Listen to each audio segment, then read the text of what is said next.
Hey everyone, welcome back to English with Rosmi. I'm so happy you're here with us today. And I'm happy to be here too. Hello, everyone. If you're learning English right now, today's conversation is especially for you. Absolutely, because today we're not going to talk about complicated grammar rules or give you a huge list of vocabulary words. Thank goodness. Exactly. No giant grammar chart today. Instead, we're talking about something much more real. The things nobody tells you when you start learning English. Yes, because learning English can look so simple from the outside. You download an app, buy a notebook, learn some words, watch a few videos. And then you think, okay, I'll be fluent next month. If only it worked that way. But after a few weeks, you realize something. You know hundreds of words, but when somebody actually speaks to you, Your brain says, sorry, I'm on vacation. exactly. Suddenly, every English word you know disappears. And if that has happened to you, don't worry, you're not bad at English. In fact, you're probably experiencing something almost every language learner goes through. So today, we're going to talk about those frustrating moments, why they happen, and what you can do about them. And hopefully, by the end of this episode, you'll feel a little less worried about your English journey. Let's start with something that happens very early. Forgetting words? Yes, but not just forgetting words, knowing a word perfectly when you see it, but completely forgetting it when you need to speak. That feeling is horrible. You read the word yesterday, you understood it, you even wrote it in your notebook. Then somebody asks you a question and suddenly, Nothing. your brain is like, I have never seen this word in my entire life. Exactly. And then 5 minutes later, when the conversation is over, the word suddenly comes back. Oh, that was the word. Too late. But here's something important. Recognizing a word and being able to use a word are two different skills. That's a really important point. When you read a word, your brain only needs to recognize it. But when you speak, your brain has to find the word, choose the correct form, build a sentence, think about pronunciation, and respond to another person. That's a lot of work in a few seconds. Exactly. So don't panic when a word disappears during a conversation. Instead, practice using words, not just remembering them. Right. If you learn the word nervous, don't just write nervous equals worried. Make it personal. I feel nervous before speaking English. Or, I was nervous before my interview. The more you connect the word with your own life, the easier it becomes to use naturally. You know what else nobody tells you? What? Sometimes learning more English makes you feel like your English is getting worse. Oh, absolutely. When you're a beginner, you might think, I know 500 words. I'm doing great. Then you learn another 1,000 words and suddenly you realize how much you don't know. Exactly. It can actually make you feel less confident. You watch an advanced movie and hear expressions you've never heard before. You listen to two native speakers talking and think, are they even speaking English? That happened to me once. Seriously?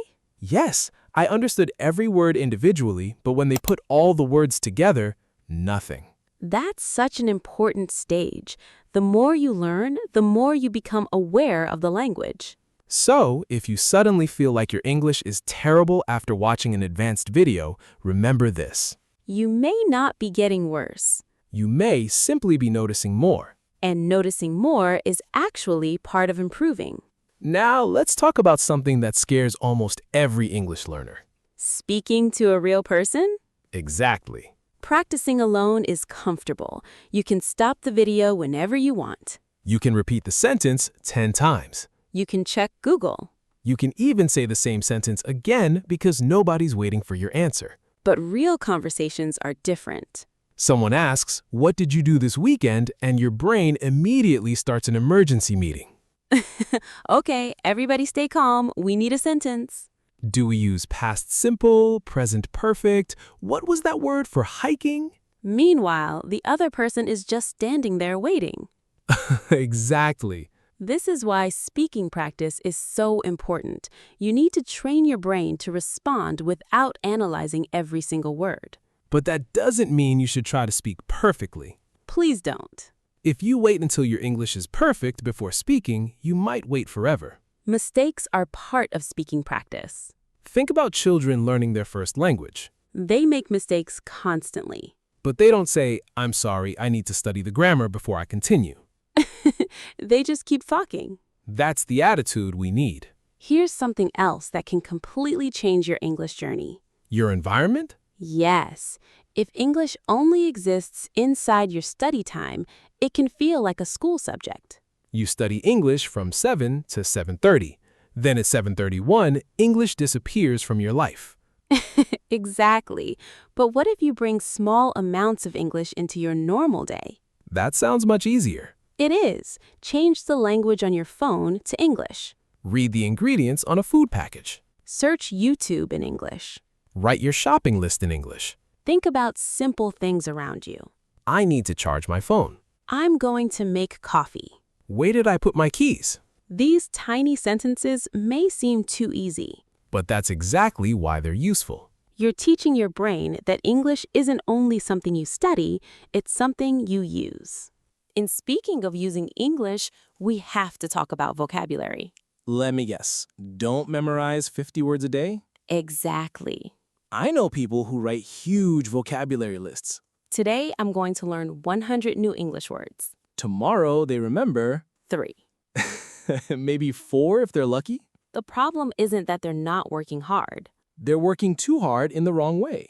Learning fewer words deeply can be much more useful than learning hundreds of words and never using them. So instead of learning 10 random words like castle, volcano, penguin, and spaceship, Unless you're planning a very strange vacation.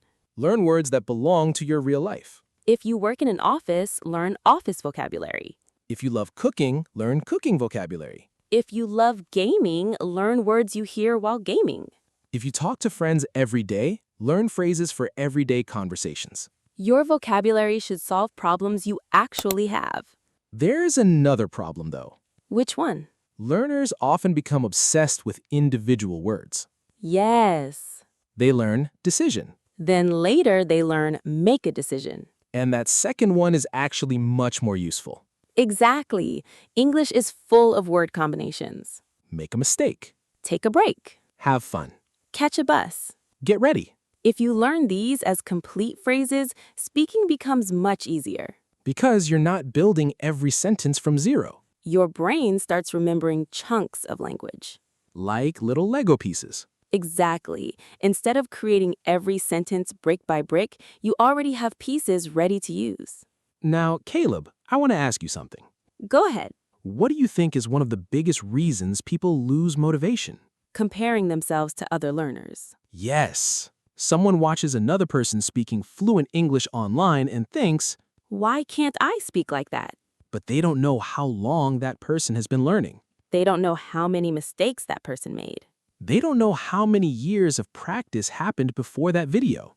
They only see the final result. And then they compare their first chapter to someone else's 20th chapter. That's not fair. Not at all. So instead of asking, why am I not fluent yet? Ask, what can I do today that was difficult for me 3 months ago? Maybe 3 months ago you couldn't introduce yourself. Now you can. Maybe you couldn't understand a short video. Now you understand the main idea. Maybe you were afraid to send a message in English. Now you do it every day. That's progress. Even if it doesn't feel dramatic. You know what I wish more English learners understood? Tell me. You don't need to understand every single word to understand a conversation. This is huge. Learners often stop listening because they hear one unknown word. They think, wait, what was that? Then they miss the next sentence, Then another sentence. and suddenly they've missed the entire conversation because of one word. Instead, keep listening. Use the words around it. Use the situation. Use the speaker's tone. Sometimes you can understand the meaning without knowing the exact definition of every word. That's what we do in our first language too. If your friend says, I was absolutely exhausted after work, you probably understand the feeling from the whole sentence. You don't stop and say, wait, define absolutely.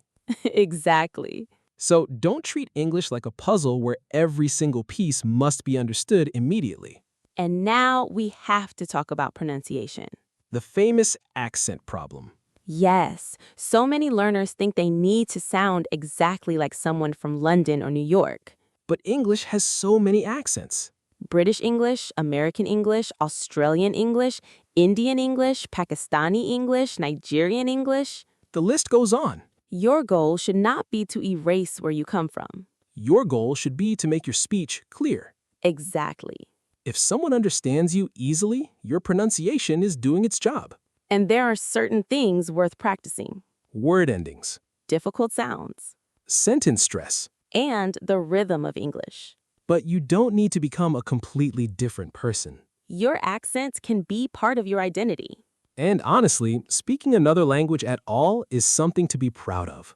Let's talk about something even more personal. Confidence? Yes, Because sometimes your English is better than your confidence. that is so true. You know the answer, but you don't say it. You know the sentence, but you whisper it. You know the word, but you're afraid someone will laugh at your pronunciation. And then you leave the conversation thinking, I should have said more. The problem isn't always English. Sometimes it's fear. And confidence doesn't usually come before action. It comes because of action. You speak once. You survive. You speak again. You make a mistake. Nothing terrible happens. And slowly your brain learns, hey, I can do this. Rose, I think we should give everyone a little challenge. I love that. Tonight, instead of studying English for an hour, spend 10 minutes speaking English out loud. Alone? Absolutely. What should they talk about? Their day. Simple. Tell yourself what you did today. I woke up at 7. I had breakfast. I went to work. I was tired. I watched a video. It doesn't have to be impressive. It just has to be English. And if you get stuck, don't immediately switch languages. Try another way to say it. If you forget umbrella, say the thing I use when it rains. That's a fantastic skill. Because real communication isn't about knowing every word. It's about finding another way to express your idea. And that brings us to one of my favorite lessons today. Which is? You are allowed to be bad at something while learning it. That sounds obvious, but people forget it. You don't expect to play the piano perfectly after 2 weeks. You don't expect to run a marathon after your first workout. You don't expect to cook like a professional chef after making 3 meals. So why expect perfect English immediately? You're building a skill. Skills take repetition. Some days will feel amazing. Other days will feel terrible. One day, you'll understand an entire conversation and think, wow, I'm improving. The next day, someone speaks quickly and you understand absolutely nothing. And you might think you've gone backwards. You haven't. Progress is messy. Sometimes you improve quietly before you notice the results. So, if you're listening to this right now and you feel stuck, Keep going. if you're forgetting words, Keep using them. if you're translating in your head, Give your brain time. if you're afraid to speak, Start with one sentence. if you don't understand every word, Focus on the main idea. if your accent isn't perfect, Focus on being clear. and if you compare yourself with someone else, Stop for a second and look at your own progress. because your English journey belongs to you. You don't need to become someone else. You just need to become a little more comfortable expressing yourself in English every day. And remember, learning English isn't just about passing an exam. It can help you make friends, Understand movies. travel with more confidence, Get better opportunities. understand people from different countries. And maybe even discover a new version of yourself. I love that. Because when you learn another language, you're not just collecting vocabulary. You're opening another door. And every new phrase you learn is another little key. So don't worry if the door doesn't open immediately. Keep practicing. Keep listening. Keep speaking. Keep making mistakes. And keep showing up. And if today's conversation helped you feel a little more confident about your English, Don't forget to like this video. and subscribe to English with Rose for more natural English conversations, useful phrases, and real-life English practice. We'd also love to hear from you. Tell us in the comments, what is the hardest part of learning English for you? Speaking, Listening? vocabulary, Or maybe confidence? write your answer below. You might discover that many other learners are struggling with the same thing. And remember, You don't have to be perfect. you just have to keep going. Thanks so much for spending time with us today. Keep practicing, keep smiling, and keep speaking English. We'll see you in the next episode of English with Rose. Bye, everyone. Take care.